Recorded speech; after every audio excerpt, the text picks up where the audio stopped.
Merci Constance. Bonjour à tous. Donc je suis David Laurent, je suis responsable du pôle climat chez Entreprises pour l'environnement et donc Constance m'a proposé d'animer cette journée, ce que j'ai accepté avec grand plaisir, tant par le choix des sujets que par les participants, les intervenants. Ce qui est intéressant quand on regarde en fait ce qui se passe aujourd'hui autour de la neutralité carbone, par exemple hier on ouvre le journal et on voit la France a passé son objectif de réduction de gaz d'émissions de serre à 50% en 2030. Donc gros progrès qui s'aligne avec ce qui se passe à l'Union européenne. On fait c'est super, on est pile dans l'actualité. Et puis on regarde aussi, on fait tiens le HCC vient de rendre son rapport annuel sur l'avancement des politiques publiques en France. On se rend compte qu'on est super en retard. Et puis, vendredi dernier, c'était I4C qui a remis un rapport sur la préparation de la France pour faire face à l'adaptation au changement climatique. Voilà. En très simple, ça va coûter 2 milliards par an. Et on n'y est pas du tout. Et ça continue. Donc on pense que c'est un sujet d'actualité, en fait, mais non. C'est juste un sujet qui est un fil rouge de tout ce qui se passe depuis quelques années.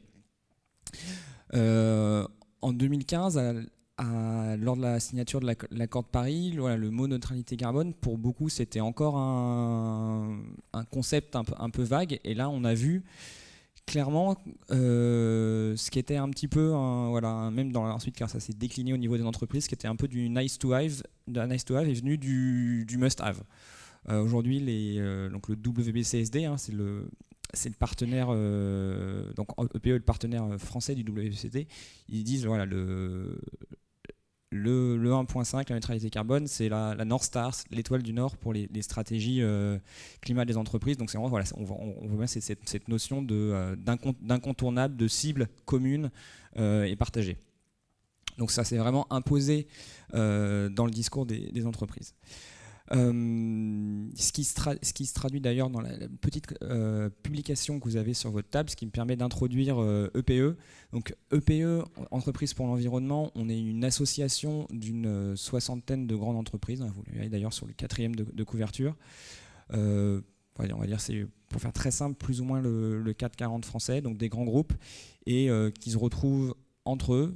On discute sur les sujets uniquement environnementaux dans une approche proactive de qu'est-ce que les entreprises peuvent faire volontairement sur ces sujets environnementaux. Et donc on arrive régulièrement du coup, à formaliser ces réflexions, ces bonnes pratiques dans des publications qu'ensuite on partage dans le but assumé de réaliser des retours d'expérience et d'augmenter la connaissance et la capacité commune des acteurs à agir sur ces sujets environnement, que ce soit climat, biodiversité, économie circulaire, donc beaucoup de sujets.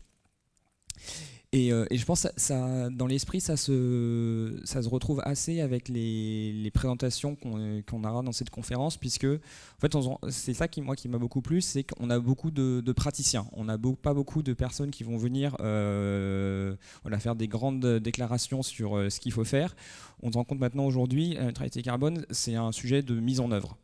Et clairement, ça se retrouve extrêmement bien dans ce programme par la diversité des sujets qu'on va couvrir, parce que si on regarde très vite, on pourrait dire mais en fait c'est très hétéroclite, on ne se rend pas compte de qu'est-ce que c'est le fil rouge. Et en fait, si, justement, la neutralité carbone, c'est ça, c'est un paradigme dans lequel en fait beaucoup de sujets, presque tous on va dire, peuvent aujourd'hui s'articuler au sein des entreprises. Aujourd'hui, on va d'ailleurs commencer par ces sujets de compensation, de séquestration, on verra sur les termes qu'on va utiliser. Et bien sûr, c'est un peu le premier sujet qui est venu avec ce sujet de neutralité carbone. Il est clé, c'est incontournable. On va derrière parler de préservation, de restauration, des écosystèmes. C'est aussi un sujet très intéressant parce que ça permet de faire ce qu'on appelle ce nexus climat-biodiversité dont on entend de plus en plus parler d'abord dans les instances internationales depuis quelques années avec cette idée de fusion des COP biodiversité, des COP climat. Donc voilà, c'est un sujet qui est clé, et justement on voit du coup que ce n'est pas deux sujets à traiter séparément mais qui sont profondément liés, ne serait-ce que par le fait que, j'en discutais en début de semaine sur un sommet sur le financement de la biodiversité, où on se rend compte, en fait, faut vraiment faire les deux et très fort très vite, puisque non seulement pour l'atténuation, on peut avoir environ un tiers des émissions, des réductions d'émissions qui peuvent être permises par les solutions Fondation de la Nature, mais en même temps, quand vous regardez les rapports du GIEC, je pense à celui de 1.5, qui était sorti en 2019, si je m'abuse, 2018, je ne sais plus, et ben, il y a un énorme impact quand on passe à 2 degrés sur les écosystèmes. Et donc, ce qui va frapper et réduire la capacité de résilience des écosystèmes, et donc de la même à fournir ses propres solutions qui vont nous permettre d'atténuer. Donc on voit bien que les sujets sont intrinsèquement liés. Et puis très vite, on se rend compte effectivement, la neutralité carbone, c'est d'abord de la réduction. Quand on regarde les ordres de grandeur, il faut toujours regarder les ordres de grandeur. En France, voilà, la neutralité carbone, dans la SNBC, c'est d'abord 80% de réduction.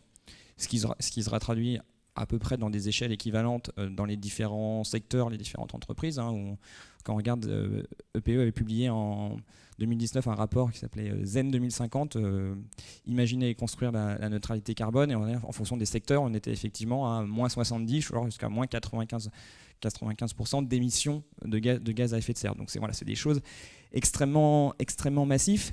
Et c'est là que du coup on se rend compte de cet aspect clé de mise en œuvre, parce qu'on voit que quand on est à ces niveaux-là, la techno clairement suffit pas. Derrière, on a des changements de business model, on a des changements d'organisation. C'est d'ailleurs une des choses que j'ai trouvé très intéressante dans cette publication, c'est les entreprises qui sont venues témoigner comment est-ce que la gouvernance de l'entreprise évoluait, comment est-ce que les processus de prise des décisions étaient changés, que ce soit via les prix carbone, via l'établissement de budget, de pilotage annuel du CO2, donc des choses très concrètes. Et je pense que c'est aujourd'hui ça dont on va parler beaucoup. Écoutez, je ne vais pas prendre plus de temps, je pourrais continuer de façon très longtemps, mais je pense qu'on on a bien saisi les enjeux de la journée. Je pense que ça va être des échanges super intéressants. On a une quinzaine d'intervenants aujourd'hui, donc à chaque fois on aura des sessions avec des petites pauses qui nous permettra de discuter entre nous. Et le principe, c'est les intervenants s'enchaînent et ensuite on a une séance de questions-réponses collectives. Voilà. Écoutez, merci beaucoup à tous d'être là. À tout de suite, et je vais passer la parole maintenant donc à Lénaïque Pinault. Lénaïque.